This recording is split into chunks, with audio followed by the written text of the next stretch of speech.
friends, a wonderful good evening. Welcome to Swapnakud Season 6. Swapnakud Season 6 le nammal innu kaanan pona veedana Chorutil House from Thrissur districts.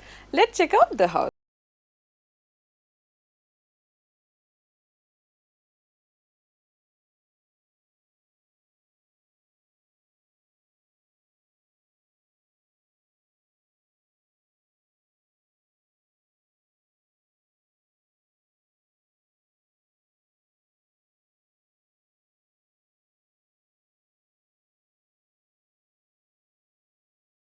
Talking about Chorutil House from Thrissur district, simple elegant elevation ആണ് നമ്മൾ ഇവിടെ കാണുന്നത്.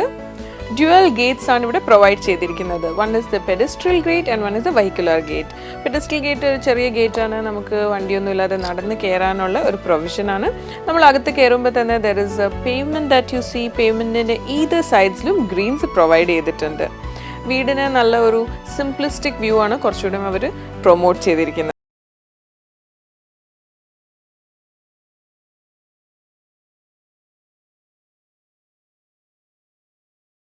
Talking about the sit out, prime ആയിട്ട് നമ്മൾ ഇവിടെ notice ചെയ്യുന്ന ഒരു thorough wood paneling ആണ്. Completely wood paneling ചെയ്തിട്ടുണ്ട് till the lintel level. നല്ല രീതിയിലാണ് വിൻഡോസ് ചെയ്തിരിക്കുന്നത്. വുഡും ഗ്ലാസ് കോമ്പിനേഷനിലുമാണ് ഇവിടെ വിൻഡോസ് പ്രൊവൈഡ്.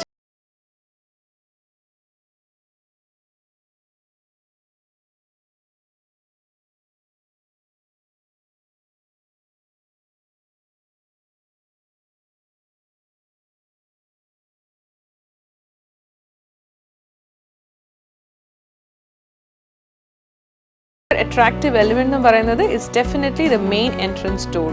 നല്ല heavy worked traditional Kerala style door ആണ് പ്രൊവൈഡ് ചെയ്തിരിക്കുന്നത്. Now just open the door and we are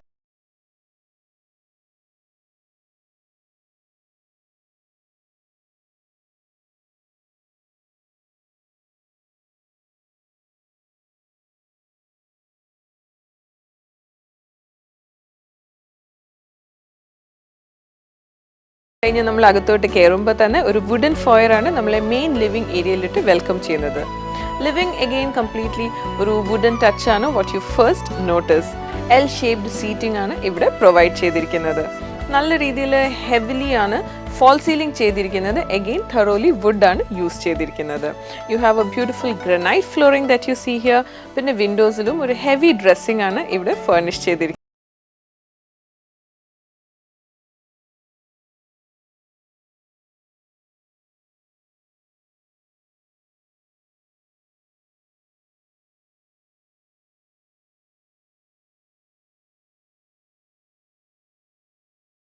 Further moving, we reach the dining area. 8-seater wooden dining table ആണ് ഇവിടെ provide ചെയ്തിരിക്കുന്നത്. Dining table has a glass top. There is again the same granite flooring.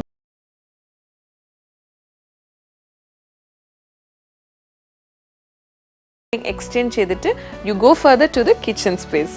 Kitchen സ്പേസിൽ നല്ല രീതിയിൽ again completely wooden cabinets ആണ് നമ്മൾ കാണുന്നത്. Modular systems ആണ് ഈ കിച്ചണിൽ യൂസ് ചെയ്തിരിക്കുന്നത്. ഗ്രാനൈറ്റ് വർക്ക് ടോപ്പ് ആണ് ഇവിടെയും യൂസ് ചെയ്തിരിക്കുന്നത്. And you have enough amount of Windows which really throws in beautiful amount of light and ventilation.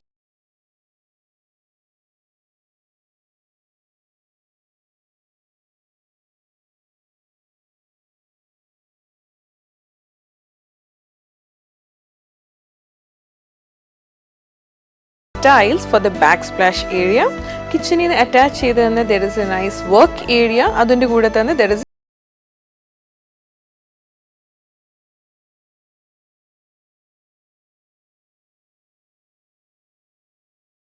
a bedroom. A beautiful wooden master bed ആണ് centrally placed ചെയ്തിരിക്കുന്നത് with side tables on either sides. ഒരു pink highlighting ആണ് walls-ന് കൊടുത്തിരിക്കുന്നത്. There is a beautiful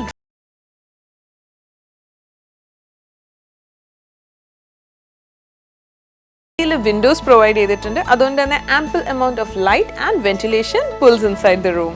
There is again a beautiful false ceiling with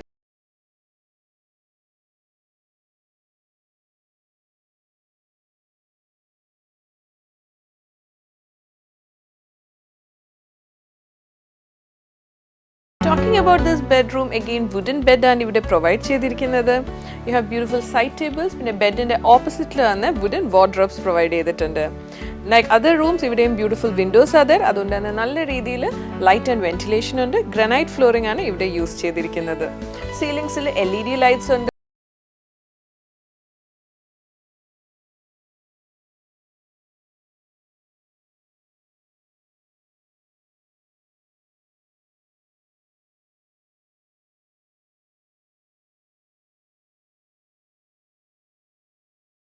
Case that is provided here, granite steps are provided ചെയ്തിരിക്കുന്നത് and you have the nice beautiful wooden railings. ഈ steps in the carry നമ്മൾ reach ചെയ്യുന്ന is the first floor lounge area. Lounge area nana you get the bifurcation to go to the 2 bedrooms and to the beautiful balcony on the first floor.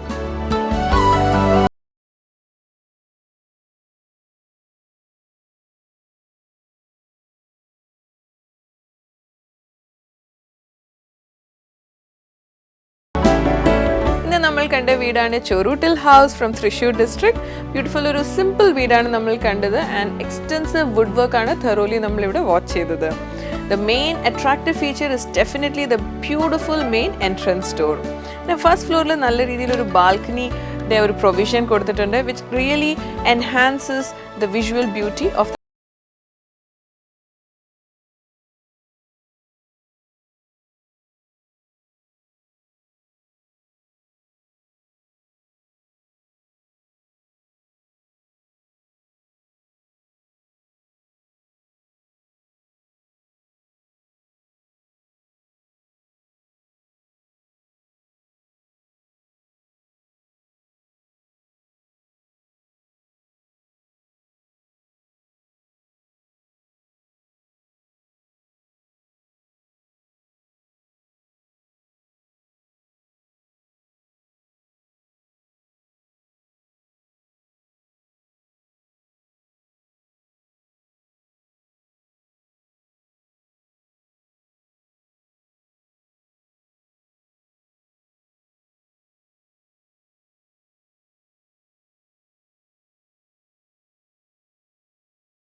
Swapnakot season 6 അടുത്ത segment design tips to clear out all the doubts in your mind related to construction.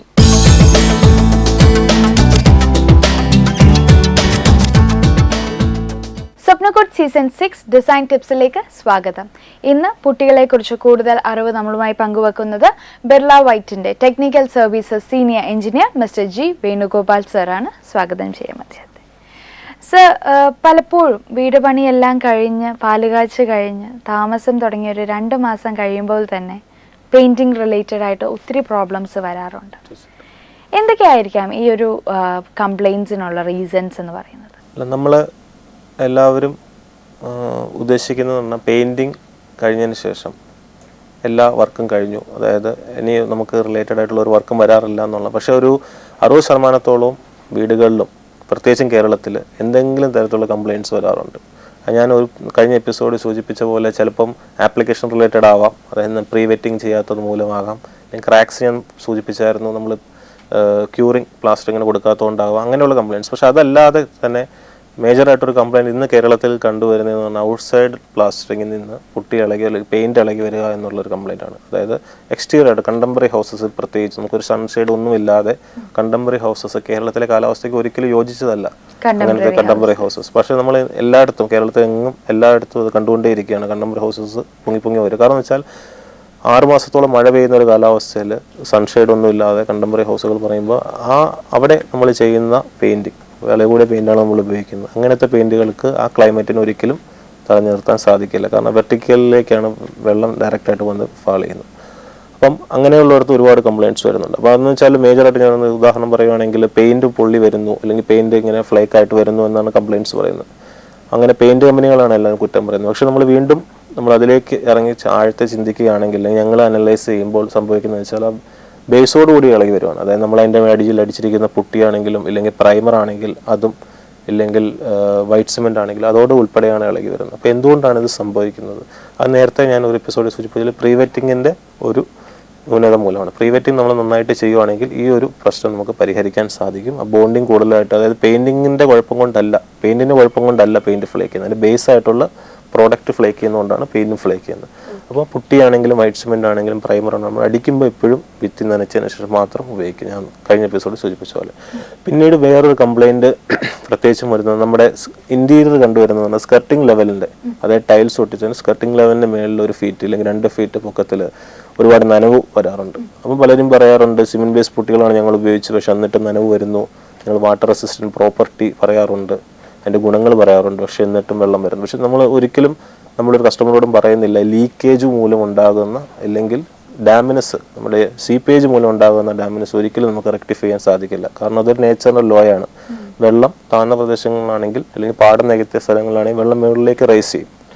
അത് നമുക്ക് ഇതുവരെ ഒരു solution അതിനുവേണ്ടി കണ്ടുപിടിച്ചിട്ടില്ല. ഇന്ത്യയിൽ നിന്നല്ല, ലോകത്ത് ഇതുവരെ എനിക്ക് തോന്നുന്നില്ല ഒരു സൊല്യൂഷൻ അതിനെ കണ്ടുപിടിച്ചിട്ടുണ്ട്. നമ്മൾ ഒരുപാട് വാട്ടർ പ്രൂഫിങ് കമ്പോണൻസ് ഉണ്ട്, അതിൻ്റെ ട്രീറ്റ്മെൻറ്റ്സ് വെച്ച് ചെയ്താലും നമുക്കൊരു 90% മാത്രമേ അതൊരു ബെനിഫിറ്റ് എന്ന് പറയാൻ സാധിക്കും. പക്ഷേ 10% ഒരു ഇത് ഇപ്പോഴും അവിടെ കിടപ്പുണ്ട്, അത് വീണ്ടും വീണ്ടും വരാനുള്ള സാധ്യതയുണ്ട്.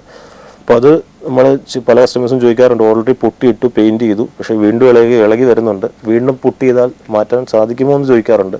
അപ്പോൾ ഞാൻ പറയുന്നത് വെച്ചാൽ അത് നമ്മൾ പുട്ടി മൊത്തം ചീകി കളയുക, ഇത് പെയിൻറ്റ് മൊത്തം ചീകി കളഞ്ഞതിന് ശേഷം വീണ്ടും നമ്മൾ ചെയ്യുകയാണെങ്കിലും ഇത് ഭാവി വരാം. പക്ഷേ നമുക്ക് അതിൻ്റെ തോത് കുറയ്ക്കാൻ സാധിക്കും. 2-3 വർഷത്തേക്ക് അത് വരാതെ ഇരിക്കാനുള്ള സാധ്യത മാത്രമേ ഉള്ളൂ. പക്ഷെ അതുപോലെ തന്നെ വീണ്ടും ഒരു പ്രക്രിയ നമ്മൾ അങ്ങനെ ഒരു ഇതിലേക്ക് പോവുകയാണെങ്കിൽ, നമ്മൾ വീണ്ടും പുട്ടി വർക്ക് ചെയ്യണമെന്ന് ഉദ്ദേശിക്കുന്നുണ്ടെങ്കിൽ തീർച്ചയായിട്ടും കുറച്ച് ടൈം എടുത്തത് ചെയ്യുക. നമ്മൾ വാട്ടർ പ്രൂഫിങ് കമ്പോണൻറ്റ്സ് കുറച്ച് ഉപയോഗിക്കുക. അങ്ങനത്തെ ഉള്ള എക്സ്പേർട്ട് അഡ്വൈസ് ഉള്ള ഒരുപാട് വാട്ടർ പ്രൂഫിങ് കമ്പോണൻറ്റ്സ് കമ്പനികൾ നമുക്കിന്നുണ്ട് കേരളത്തിൽ. അങ്ങനെയുള്ള കമ്പനീസുമായിട്ട് ചേർന്നുകൊണ്ട് അവർ ടെക്നീഷ്യൻസ് പറയുന്ന സ്പെസിഫിക്കേഷൻ നമ്മൾ ചെയ്യുകയാണെങ്കിൽ നമുക്കതൊരു കുറച്ച് നാളത്തേക്കും കൂടെ ആ പ്രശ്നം നീട്ടിക്കൊണ്ടുപോകാം, അതായത് പ്രശ്നം പരിഹരിച്ച് നീട്ടിക്കൊണ്ടുപോകാൻ സാധിക്കും. ഗ്രൗണ്ട് വാട്ടർ ലെവലും നമ്മൾ വീട് വെക്കുന്നതിന് മുന്നേ ടെസ്റ്റ് ചെയ്യുന്നത് ഇത് എങ്ങനെ പ്രതിരോധിക്കാൻ സാധിക്കുമെന്ന് വെച്ചാൽ ഇത് ഫൗണ്ടേഷൻ ലെവലിൽ പ്രതിരോധിക്കണം. DPC ഡാം പ്രൂഫ് കോട്ടിംഗ് എന്ന് പറയുന്ന ഫൗണ്ടേഷൻ ലെവലിലെ കെട്ടുമ്പോഴേ നമ്മൾ ഡാം പ്രൂഫ് കോട്ടിംഗ് കൊടുക്കുകയാണെങ്കിൽ ഈ ഒരു പ്രശ്നം നമുക്ക് പരിഹരിക്കാൻ സാധിക്കും. അല്ല നമ്മൾ അന്നൊക്കെ വർക്ക് വളരെ ഫാസ്റ്റ് അല്ലെങ്കിൽ ചിലവ് കൂടുതൽ, അധികം ചിലവില്ല ഡാം പ്രൂഫ് കോട്ട്. നമ്മുടെ വീടിൻ്റെ ഇത് നോക്കുകയാണെങ്കിൽ 1% താഴെ പോലും വരുന്നില്ല അത്. പക്ഷെ അങ്ങനത്തെ ഡാം പ്രൂഫ് കോട്ടിംഗ് ചെയ്തില്ലെങ്കിൽ നമുക്ക് ഇതുപോലുള്ള പ്രശ്നം, പ്രത്യേകിച്ചും പാടം നികത്തിയ സ്ഥലങ്ങൾ, വാട്ടർ ലെവലിൽ താഴെ ഇരിക്കുന്ന സ്ഥലങ്ങൾ, അങ്ങനെ ഡാം പ്രൂഫ് കോട്ടിംഗ് ചെയ്തിട്ട് വരുവാണെങ്കിൽ ഇതൊരിക്കലും ഈ പ്രോബ്ലം ഉണ്ടാകില്ല. അല്ലെങ്കിൽ ഇൻ ബിറ്റ്വീൻ നമുക്ക് ഇങ്ങനെ ട്രബിൾസ് വന്നുകൊണ്ടേയിരിക്കും. അപ്പോൾ സർ, ഒരു ലേമാനെ സംബന്ധിച്ച് നമുക്ക് എങ്ങനെയാണ് ഒരു ടെക്നിക്കൽ ഹെൽപ്പ് നിങ്ങളുടെ ഭാഗത്തുനിന്ന്? തീർച്ചയായിട്ടും നമ്മൾ ഒരു പുട്ടി അല്ലെങ്കിൽ സിമെന്റ് ബേസ് പുട്ടി എന്നുള്ള കൺസെപ്റ്റായിട്ട് മാർക്കറ്റിലേക്ക് വന്നപ്പം എല്ലാവരും ഹെസിറ്റൻ്റ് ആയിരുന്നു. കാരണം ആക്രിലിക് പുട്ടിയായിരുന്നു അന്ന് ഉപയോഗിക്കാൻ എളുപ്പമാണെന്നുള്ളൊരിതുണ്ട്. പക്ഷേ നമ്മുടെ ടെക്നിക്കൽ സർവീസ് എന്താ ചെയ്തതെന്ന് വെച്ചാൽ മാർക്കറ്റിങ്ങിൻ്റെ ഡിവിഷനാണ് ടെക്നിക്കൽ സർവീസാണ്, ഞങ്ങൾക്കൊരു വിങ് ഉണ്ട്. നമ്മൾ എന്താ ചെയ്യുന്നത് വെച്ചാൽ കസ്റ്റമേഴ്സിനെ കൂടുതലായിട്ട് എഡ്യൂക്കേറ്റ് ചെയ്യുക എന്നാണ്. അത് ഞങ്ങൾ ഡയറക്റ്റ് കസ്റ്റമേഴ്സ് ISB ഓണേഴ്സിനെ കാണാറുണ്ട്, മീറ്റിംഗ്സ് കണ്ടക്ട് ചെയ്യാറുണ്ട്. അതുപോലെ തന്നെ നമ്മൾ ഏറ്റവും കൂടുതൽ പ്രൊമോഷണൽ ആക്ടിവിറ്റി ചെയ്യുന്നത് പെയിൻറ്റേഴ്സിന് വേണ്ടി, പെയിൻറ്റേഴ്സ് കോൺട്രാക്ടേഴ്സിന് വേണ്ടി. അവർക്ക് എപ്പോഴും നമ്മൾ ചില ഡീലർ നെറ്റ്വർക്ക് ത്രൂ നമ്മൾ ഒരുപാട് ട്രെയിനിങ് പ്രോഗ്രാംസ് അറേഞ്ച് ചെയ്യുന്നു. ഓൺസൈറ്റ് ട്രെയിനിങ് പ്രോഗ്രാംസ് ഉണ്ട്, അതുപോലെ മീറ്റിംഗ്സ് അറേഞ്ച് ചെയ്യുന്നുണ്ട്. നമ്മൾ അന്നൊക്കെ ഹൈലൈറ്റ് ചെയ്യാൻ ഉദ്ദേശിച്ചത് ഈ പുട്ടി എങ്ങനെ ഉപയോഗിക്കുന്ന രീതി അതിൻ്റെ ബെനിഫിറ്റ്സ് എന്താണെന്നുള്ളത്. കാരണം വേർഡ് ഓഫ് മൗത്ത് എന്ന് പറയുന്നതാണ് ഏറ്റവും നല്ല മാർക്കറ്റിംഗ്. അപ്പോൾ അവരെ ത്രൂ ആണ് നമ്മളത് ചെയ്തുകൊണ്ടിരുന്നത്. പിന്നീട് നമ്മൾ കൂടുതലായിട്ടും ഇന്ന് ചെയ്യുന്ന ഒരു ആക്ടിവിറ്റി എന്ന് പറഞ്ഞാൽ പല പ്രോഡക്റ്റിനെ പറ്റി അവെയറാണ്, പക്ഷെ അവർക്ക് മാഗസിനിൽ കൂടെയോ ഇല്ലെങ്കിൽ നെറ്റിൽ കൂടെ മാത്രമുള്ള അവെയർനെസ് മാത്രമേ ഉള്ളൂ. പക്ഷേ ഫീൽ ചെയ്യാൻ വേണ്ടിയിട്ട് ആ പ്രോഡക്റ്റ് എങ്ങനെയാണ് എന്ന് ഫീൽ ചെയ്യാൻ വേണ്ടിയിട്ട് നമ്മൾ സാമ്പിളിങ്സ് അറേഞ്ച് ചെയ്യാറുണ്ട്. സാമ്പിളിങ്സ് എന്ന് പറഞ്ഞാൽ ജസ്റ്റ് 2x2 നമ്മുടെ കൺസ്ട്രക്ഷൻ സൈറ്റിൽ തന്നെ, അവരുടെ സൈറ്റിൽ തന്നെ 2x2 സ്ക്വയർ ഫീറ്റിൽ സാമ്പിളിങ്സ്, പുട്ടിയുടെ ഒരു സാമ്പിൾ നമ്മൾ ചെയ്ത് കൊടുക്കുക. ഫ്രീ ഓഫ് കോസ്റ്റ് ആണിത്. അപ്പോൾ അവർക്കൊരു ഏകദേശം അതിൻ്റെ ഫിനിഷിങ് എങ്ങനെയാണ്, എന്തൊക്കെയാണ് അതിൻ്റെ ബെനിഫിറ്റ്സ്. നമ്മൾ എക്സ്റ്റീരിയർ ഒക്കെ ചെയ്യുകയാണെങ്കിൽ പല കസ്റ്റമേഴ്സ് നമ്മൾ സാമ്പിളിങ് ചെയ്തിട്ട് അവർ നനച്ച് നോക്കാറുണ്ട്, പല ടൈപ്പുള്ള പെയിൻറ്റ് അടിച്ച് നോക്കാറുണ്ട്, അവർക്ക് ആ ഒരു ഫീലിംഗ് കിട്ടാൻ വേണ്ടി. അപ്പോൾ അങ്ങനെയുള്ള ഫ്രീ സാമ്പിളിങ്സും നമ്മുടെ കമ്പനിയിൽ നിന്ന് ചെയ്ത് കൊടുക്കാറുണ്ട്. അപ്പോൾ നമുക്കൊരു തറോ ഡീലർ നെറ്റ്വർക്ക് ഉണ്ട്. ഇപ്പോൾ ഏകദേശം നമുക്കൊരു 600 dealers across Kerala, retailers across Kerala ഉണ്ട്. അപ്പോൾ ഏതെങ്കിലും ഒരു പെയിൻറ്റ് ഷോപ്പിനെ സമീപിച്ചാൽ മതി, നിർലായിട്ട് ചെയ്യുന്നത് അവർ ത്രൂ നമുക്ക് സാമ്പിളിങ് അറേഞ്ച് ചെയ്യാൻ സാധിക്കും. അപ്പോൾ നമുക്ക് ടച്ച് ആൻഡ് ഫീൽ എന്നുള്ളൊരു സെൻസാണ് ഈ ഒരു സാമ്പിളിംഗ് മെത്തേഡിലൂടെ കിട്ടുന്നത്. അപ്പോൾ ഇത്തരത്തിൽ പുട്ടി റിലേറ്റഡ് ആയിട്ടുള്ള സംശയങ്ങൾ വരും എപ്പിസോഡ്സിൽ നമുക്ക് ക്ലിയർ ചെയ്യാം. ഡിസൈൻ ടിപ്സിന്റെ ഈ ഭാഗം ഇന്നിവിടെ പൂർണ്ണമാകുന്നു. ഇനി നമ്മുടെ അടുത്ത segment is the vastu corner. വീടിന്റെ ദിശ, വീടിന്റെ ഓറിയന്റേഷൻ എല്ലാത്തിനെ കുറിച്ചുള്ള ഡൗട്ട്സ് ക്ലിയർ ചെയ്യാനാണ് this next segment just for U.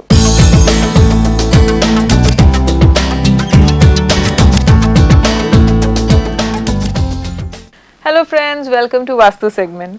നമ്മുടെ എല്ലാ വാസ്തുവിന്റെ പ്രോബ്ലംസും ഡൗട്ട്സും ക്ലിയർ ചെയ്യാൻ നമ്മുടെ കൂടെ നമ്മുടെ വാസ്തു എക്സ്പേർട്ട് ഉണ്ട്. That is doctor R Velayudhan. Hello sir. നമ്മൾ ഒരു വീട് വെക്കുമ്പോൾ വീടിന്റെ പേര് കുറെ തപ്പിപ്പിടിച്ച് എല്ലാം നമ്മളൊരു വീടിന്റെ പേര് വെക്കാറുണ്ട്. ആക്ച്വലി ഈ വീടിന്റെ പേരിന്, അതായത് നമ്മുടെ ഒരു എനർജി റിലേറ്റഡ് ആയിട്ട് ഒരു പ്രാധാന്യമുണ്ടോ? നമ്മുടെ സമൂഹത്തിൽ ചില വ്യക്തികൾ അറിയപ്പെടുന്നത് അവർ താമസിക്കുന്ന കുടുംബത്തിൻ്റെ അല്ലെങ്കിൽ തറവാടിൻ്റെ പേര് വെച്ചിട്ടാണ് പലരും അറിയപ്പെടുന്നത്. അതുകൂടെ പലതും ചേർക്കാറുണ്ട്. ഇപ്പോഴതൊന്നും ചേർക്കാറില്ല. അപ്പോൾ നമുക്ക് അതുപോലെ ഒരു പേരുണ്ട്, അത് ഒരു ഐഡൻറ്റിറ്റിക്ക് വേണ്ടിയാണ്. അതുപോലെ നമ്മുടെ വീടിന് കോർപ്പറേഷൻ അല്ലെങ്കിൽ പഞ്ചായത്ത് ഒരു നമ്പർ ഇടുന്നുണ്ട്. ആ നമ്പർ എപ്പോഴും ഓർത്തിരിക്കണമെന്നും ഇല്ല. അപ്പോൾ ഒരു പർട്ടിക്കുലർ വീട് നമുക്ക് ഐഡൻറ്റിഫൈ ചെയ്യുവാൻ വേണ്ടി വ്യക്തികൾക്ക് പേര് കൊടുക്കുന്നത് പോലെ, ബിസിനസ് സ്ഥാപനങ്ങൾക്ക് പേര് കൊടുക്കുന്നത് പോലെ വീടിനും പേര് കൊടുക്കുന്നു എന്ന് പറയുന്നതിൽ തെറ്റില്ല.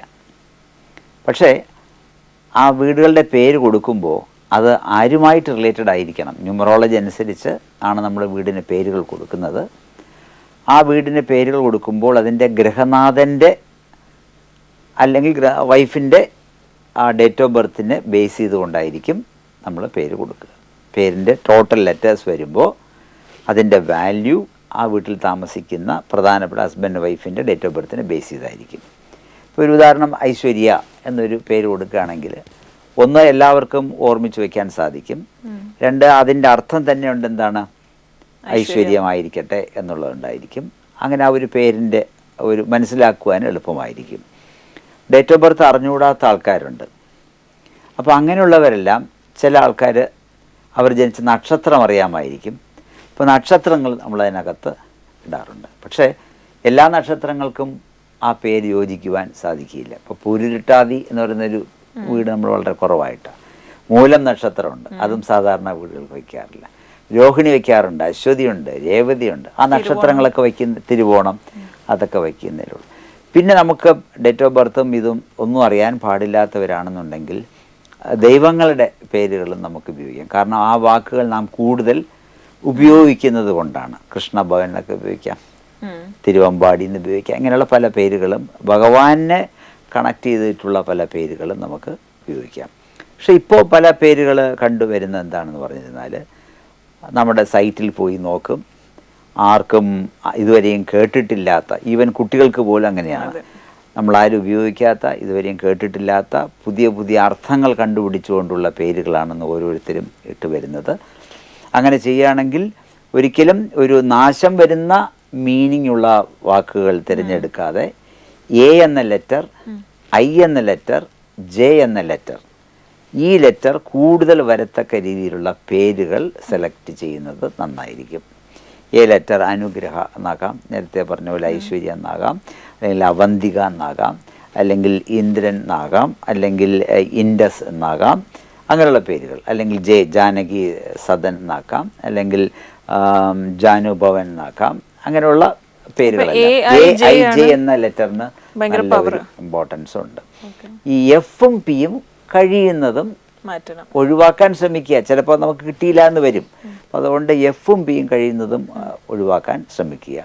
വീടിൻ്റെ ആ പേര് എന്ന് പറയുന്നത് പ്രാധാന്യമുള്ള ഒന്ന് തന്നെയാണ്.